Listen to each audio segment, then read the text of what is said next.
శనార్థి రెడ్డి మాట తీసుకుందాం.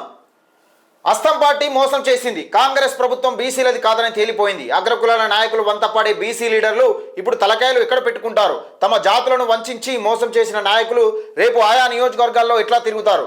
మీరు బీసీ వర్గాల్లో పుట్టినందుకు ఆవేదనతో సిగ్గుపడుతున్నాం. రాజీనామాలు చేస్తేనే జనంతో మీకు మంచి మాట. సమైక్య పాలనలో ఆంధ్ర నాయకులు రాజీనామాలు చేసిన అంశాన్ని మర్చిపోయారా? అన్ని పార్టీల నేతలు ఒక్కటై తెలంగాణ రాకుండా అడ్డుపడ్డ సంఘటనలు కండ్ల ముందర లేవా? రాష్ట్ర ఆకాంక్షలు నేల కొరిగిన అణగారిన బిడ్డల త్యాగాలను పెడచెవిన పెడుతున్నారా?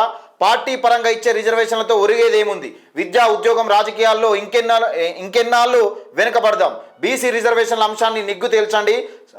సొంత పార్టీలో తిరుగుబాటు చేయండి. అధికారంలో ఉంటూ ఉంచింది నాకకండి. మీ నిర్ణయం కోసం సంపన్న ప్రజానికం ఎదురు చూస్తుంది అంటూ వీళ్ళు తిరగబడేది ఏముంది? ప్రజలు తిరగబడే రోజు వచ్చింది తప్పకుండా. బీసీలకు 42% రిజర్వేషన్ అంటే ఓన్లీ స్థానిక ఎన్నికలుగా బూచిగా చూపిస్తూ మేము పార్టీ పరంగా ఇస్తామని చెప్పే ఈ దొంగ పార్టీ కాంగ్రెస్ పార్టీ ఏది పార్టీ గుర్తులేని దానిలో పార్టీ పరంగా ఎట్లా 42% రిజర్వేషన్ ఇస్తుందో పొంగులేటి శ్రీనివాసరెడ్డి గారు, మహేష్ కుమార్ గౌడ్ గారు చెప్పాలి. దాన్ని ఉద్దేశించి నిజంగా పెద్దపల్లి రాజన్న నేటి మాట.